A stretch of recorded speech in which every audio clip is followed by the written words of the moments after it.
வணக்கம்ண்ணா. ஃபர்ஸ்ட் உங்க பேரு, நீங்க என்ன வேலை பாக்குறீங்க? என் பேர் அலிபாய். கத்தி சாணம் பிடிக்கிற வேலை தான் செய்யறேன்.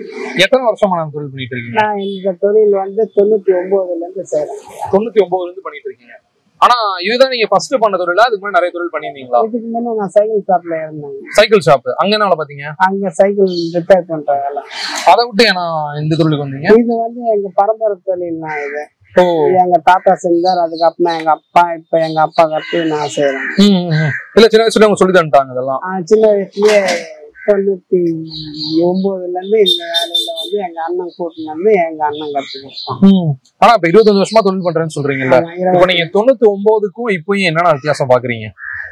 அப்போ வந்து விலைவாசி எல்லாமே கம்மியா இருந்துச்சுன்னா அன்னைக்கு வந்து 50 ரூபாய் சம்பாதிச்சாலும் 45 ரூபா 50 ரூபா தான் சம்பாதிப்போம். அதுலயும் நல்லா காசு மிச்சம் மீறி இருந்துச்சு. இன்னைக்கு வந்து 1000 ரூபாய் சம்பாதிச்சா கூட இன்னைக்கு இருக்கிற விலைவாசிக்கு பத்த மாட்டாங்க. ஆனா அதே மாதிரி பாத்தீங்கன்னா இந்த தொழில ஒரு நிரந்தர வருமானம்ன்றது கிடையாது. நீங்க வெளியே எடுத்து வரீங்கன்னா இன்னைக்கு உங்களுக்கு எந்த வருமானமே கிடைக்காம கூட போலாம். அந்த மாதிரி டைம்ல நீங்க என்ன பண்ணுவீங்க? ஒண்ணும் பண்றதுக்கு இல்லைன்னா யாரு கட்டினா கை மாதம் 1000 500 வாங்கி செலவு பண்ணுவோம். இல்ல அது நீங்க வாங்கினீங்கன்னா கூட நீங்க திரும்ப கொடுக்கணும்னு ஒண்ணு இருக்குல்ல? திரும்பி கொடுக்கணும்னாக்கா அதுதான் ஒரு நாளைக்கு வந்து ஒரு 1000 ரூபாய் கிடைக்கிறது, இன்னொரு நாளைக்கு வந்து ஒரு 1500 ரூபாய் கிடைக்கும். அப்போ வந்து ஒரு 500 ரூபாய் அந்த மாதிரி 1000 ரூபாய் தர வேண்டிய இடத்துல ஒரு 500 ரூபாய் கொடுத்து இன்னும் ஒரு 500 ரூபாய் நாளைக்கா தராங்க. அந்த மாதிரி பண்ணுவீங்க. இப்போ நீங்க பண்றீங்கல்ல இந்த சாணம் பிடிக்கிறது, என்னென்ன விலையில பண்றீங்க? என்னென்ன மாதிரி அது? அருவாமனை பிடிக்கிறோம், கத்திரிக்கோல், பிள்ளைங்க பண்ற மிஷின். அதெல்லாம் என்னென்ன விலைக்கு பண்றீங்கன்னு கேக்குறாங்க. ஏன்னா இப்ப நீங்க 1500 ரூபாய் ஒரு நாளைக்கு வருதுன்னு என்கிட்ட சொல்றீங்கல்ல, அப்படின்னா நீங்க எத்தனை அருவாமனை எத்தனை கத்தி பிடிக்கணும் சாணம் அப்படின்றது இருக்குல்ல? நான் அது கேக்குறேன். நீங்க எவ்வளவு ரூபாய்க்கு பண்றீங்க? ஒரு கத்தி சாணம் பிடிச்சா 20 ரூபாய் 30 ரூபாய் வாங்குறான். கத்தியை பொறுத்து 50 ரூபாய் வரைக்கும் ஒரு கத்தி வாங்குறான். அதே மாதிரி வந்து வேலை பூரா ஆபீஸ் ஸ்டாஃபும் ஜாஸ்தி ஆயிட்டாங்க. ஆபீஸ் ஸ்டாஃபும் ஜாஸ்தி ஆனதுனால வந்து நம்ம காலையிலேயே போய்க்கணும். மணி 9 காலையிலே 6:30 7 மணில இருந்து மணி 9க்குள்ள ஒரு 2 மணி நேரம் வேலை பார்த்துக்கணும். மறுபடியும் 4 மணில இருந்து 6:30 7 வரைக்கும் வேலை செய்யலாம். ஆனா நம்ம இங்க லோக்கல் ஆளா இருந்தாக்கா நீங்க சொல்ற மாதிரி 4 மணில இருந்து 6:30 7 வரைக்கும் வேலை பார்க்கலாம். இங்க இருந்து நம்ம ஒரு 20 கிலோமீட்டர் 15 கிலோமீட்டர் போகணும் போது அவ்வளவு நேரம் வரைக்கும் நம்ம இங்க வேலை பார்த்துட்டு போக முடியாது. நாம இங்க 4:30 5 மணிக்கு கிளம்பினாதான் அந்த ஒரு 15 20 கிலோமீட்டர் நாம போய் சேர வேண்டிய இடத்துக்கு போய் சேருவோம். அதனால என்ன பண்றது, அதான் அந்த வீட்டுக்குள்ள வேலைக்கு போகாத இருக்கிற ஆளுங்க 1 2 பிடிக்கிறாங்க. அதுல வந்து ஒரு 700 800 900 1000 இந்த மாதிரி வேலை நடக்குது. இந்த மாதிரி கிடைக்குது. செலவு போக நம்மளுக்கு வந்து ஒரு கூலி மரியாதை. அடுத்தவங்க கூட நம்ம கையேந்தி நிக்காம வேலைக்கு போகாம இது சொந்த தொழிலான்றதுனால அப்படியே செஞ்சுன்னு வரோம். நிறைய பேரு வந்து மாறிக்கினாங்க. எங்க ஆளுங்க வேற தொழிலுக்கு அவங்க கடை வச்சுக்கினாங்க. நம்மளுக்கு வந்து அவங்க தானே வயசு போகுது. இதுக்கு மேல என்ன ஒரு 10 வருஷம் 15 வருஷம் இந்த தொழிலே முடிஞ்சிரும்னு சொல்றீங்களா? இல்ல, தொழில் எல்லாம் இருக்கும். பூரா நாலேஜ் எல்லாம் மாறிடுச்சு. இப்ப பூரா மோட்டர் மிஷின் இந்த மாதிரி காலில் அழுத்தி பிடிக்கிறது இதெல்லாம் கிடையாது. பூரா அவங்க கடை 10,000 15,000 கொடுத்து கடை வாடகை எடுத்துக்கிறாங்க. அருமையா அட்வான்ஸ் 1 லட்சம் ரூபாய்னாலும் கொடுக்குறாங்க. ஒரே இடத்துல உக்காந்துன்னு விளம்பரம் பண்ணி விட்டுறாங்க. இந்த டைலர் கடைகளுக்கு முடி வெட்டுற கடைகளுக்கு போறான், இந்த இடத்துல கடை வச்சுன்னுக்கிறேன்னு சொல்லிட்டு இந்த இடத்துல கடை வச்சுன்னுக்கிறோம் நல்லா சாணம் பிடிப்பான்னு சொல்லிட்டு அவங்க கடை போய் கடைக்காரங்க பூரா போய் பிடிக்கிறாங்க. நம்ம ஆளுங்களும் அதுக்கு தகுந்த மாதிரி வந்து இதுல சாணம் பிடிக்கிறவங்க முன்ன சாணம் பிடிச்ச மாதிரி இப்போ வந்து உலக சாணம் பிடிக்கிறது இல்ல. அதனால அவங்களும் மாறுறாங்க. சரி, ஆனா அதே மாதிரி இப்போ என்னன்னா முன்னாடி வந்து தனித்தனி வீடுங்களா இருந்துச்சு எல்லாருக்குமே. இந்த அபார்ட்மெண்ட் ஒரு கான்செப்ட் வரல 1999ல எல்லாம் அவ்வளவு பெருசா இல்ல. இப்ப பாத்தீங்கன்னா எல்லா இடத்துலயும் அபார்ட்மெண்ட் வந்துகிட்டே இருக்கு. அதே மாதிரி நீங்க உள்ள போகணும்னு வச்சுக்கோங்க, செக்யூரிட்டி கூட நின்று பேசணும், அவங்க ஒரு அப்ரூவல் கொடுத்தாதான் உள்ள போற மாதிரி இருக்கும்.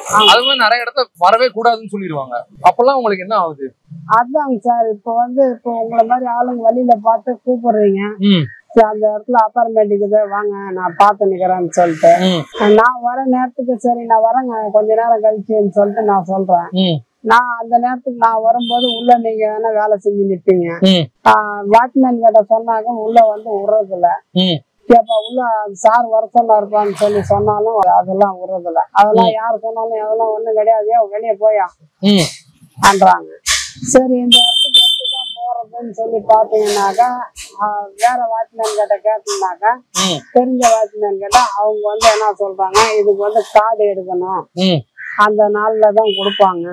இந்த காய்கறி வியாபாரிங்க இந்த மாதிரி எல்லா வியாபாரிகளும் உள்ள போய் வியாபாரம் செய்யலாம், இது பண்ணலாம், அந்த கார்டு காமிச்சுன்னா நீ உள்ள போலாம் சொல்லிட்டு அந்த டைமுக்கு வர சொல்றாங்க. அந்த டைமுக்கு நம்ம வந்து வர முடியறதில்ல. அதனால வந்து அவங்க எங்கன்னா பார்த்தாங்கன்னா சங்கடமா பேசுறாங்க. சார் அன்னைக்கு அவ்வளவு சொல்லிட்டு போயும் இந்த பாய் பையன் ஆளே வரல, தானே பிடிக்கிற பையன் ஆளே வரல. உங்களுக்கு இந்த சைடு என்ன நடக்குதுன்னு தெரிய மாட்டேங்குது, கூட்டம் வரல அப்படின்னு தான் பாக்குறாங்க. ஆனா அதுவும் இல்லாம இப்ப நீங்க இந்த தொழில் பண்றேன்னு சொல்றீங்க. இப்ப 99ல நிறைய பேர் பண்ணிட்டு இருந்தாங்க, இப்ப கம்மியாயிட்டே வருது. இப்ப நீங்க சொல்றீங்க அதே மாதிரி கிட்டத்தட்ட ஒரு 5 கிலோமீட்டரோ 10 கிலோமீட்டர் நடக்கணும்பா டெய்லி, இதை வந்து தள்ளிட்டே நடக்கணும் அப்படின்னு சொல்றீங்க. உங்க வீடு எங்க இருக்கு, நீங்க எவ்வளவு தூரம் போயிட்டு வருவீங்க? ஏன்னா இப்ப வீட்டுல இருந்து நீங்க 10 கிலோமீட்டர் கிளம்புறீங்கன்னா திரும்ப ஒரு 10 கிலோமீட்டர் வரணும், 20 கிலோமீட்டர் ஆயிடுது அன்னைக்கு மட்டுமே. அதான் எவ்வளவு நேரம் பண்றீங்க, எங்க இருந்து எங்க வரைக்கும் போயிட்டு வரீங்க? நான் இங்க திருத்தணி சார், திருத்தணில இருந்து வந்து நம்ம சென்னைக்கு காலையிலேயே கிளம்பி வந்துட்டேன். இப்ப இங்க வந்துட்டேன்னாக்கா திருவத்தூர்ல ரூம் எடுத்துக்கிறேன்.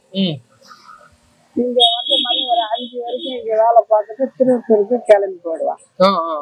மந்தவல்லியில ரயில்வே ஸ்டேஷன்ல இருந்து திருவத்தூருக்கு கிளம்பி போயிடுவேன். அங்க போயிட்டு நைட்டு போய் சாப்பிட்டு தூங்கிட்டு காலையில மறுபடியும் அங்க இருந்து மந்தவல்லிக்கு இருக்குது, மந்தவல்லி மறுபடியும் அங்க தூங்கிட்டு காலையில எழுந்து வந்துடுவேன். இங்க வந்தோம்னாக்கா வேலை நடந்துருந்துச்சுன்னா ஒரு வாரம் இருப்பேன், வேலை இல்லைன்னா ஒரு 4 நாள் 5 நாள் வேலை பார்த்துட்டு கம்முன்னு ஊருக்கு போயிடுவேன். இப்போ நீங்க ஒரு 4-5 நாள் வேலை பாக்குறேன்னு சொல்றீங்கல்ல, எங்க தங்குவீங்க?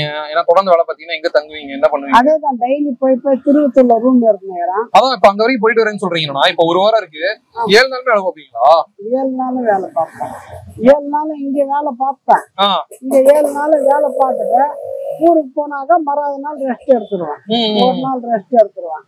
ஒரு நாள் ரெஸ்ட் எடுத்துட்டு அந்த பக்கம் இருக்கிற ஏரியாங்க சுற்றுவேன். அந்த பக்கம் சோளங்கேரு, காஞ்சிபுரம், அரக்கோணம் ஒட்டுமொத்தத்துல வேலை பார்த்துட்டே தான் வேலை பார்த்துட்டேன். ஓகே. ஆனா அந்த தொழில ஓவராலா என்னென்ன கஷ்டமா இருக்கு, மொத்தமா இப்ப என்னென்ன கஷ்டங்கள்லாம் இருக்கு இந்த தொழிலுக்குன்னு தனித்தனியா சொன்னீங்க. சரி, இப்ப இந்த தொழில் பண்றவங்க எல்லாருமே ஃபேஸ் பண்ற கஷ்டங்கள் இருக்கும்ல, அது என்னென்ன இருக்கு இந்த தொழிலுக்குன்னு? இந்த தொழிலுக்கு என்ன கஷ்டம் சார், கொஞ்சம் அக்கம் பக்கம் வீட்டுகள்ல 1-2 வேலை கிடைச்சுன்னா இருந்துச்சுனாக்கா நம்மளுக்கு வந்து அவ்வளவா அலைச்சல் தெரியாது, வலி தெரியாது. வேலை கிடைக்கலனாக்கா தூக்கி சுத்தினே இருக்கணும், பெஜார் ஆகி போயிடும் உடம்பு. இந்த உடம்பு வலி ஆகி போயிடும். உடம்பு வலி ஆகி போயிடுச்சுன்னா அந்த ஒரு நாள் வீட்டுக்கு போய் ரெஸ்ட் எடுக்கிறது 2 நாள் எடுக்க வேண்டியதான் வந்து. புரியுது புரியுது புரியுது. வேலை கிடைச்சிச்சுனாக்கா ஓரளவுக்கு கடவுள் புண்ணியத்துல ஓரளவுக்கு பரவாயில்ல. வேலை கிடைக்கலன்னா விமர்ச கால் கையெல்லாம் வலி எடுத்துக்குது. ஏன்னாக்கா இது வந்து பாத்தீங்கன்னாக்கா ஒரு 25 கிலோ பக்கம் வருது, 25-30 கிலோ வருது. அப்படி என்னும் போது பாத்தீங்கன்னாக்கா நீங்க குறைஞ்சபட்சம் ஒரு நாளைக்கு வந்து 7 கிலோமீட்டர் 8 கிலோமீட்டர் நடப்பேன்.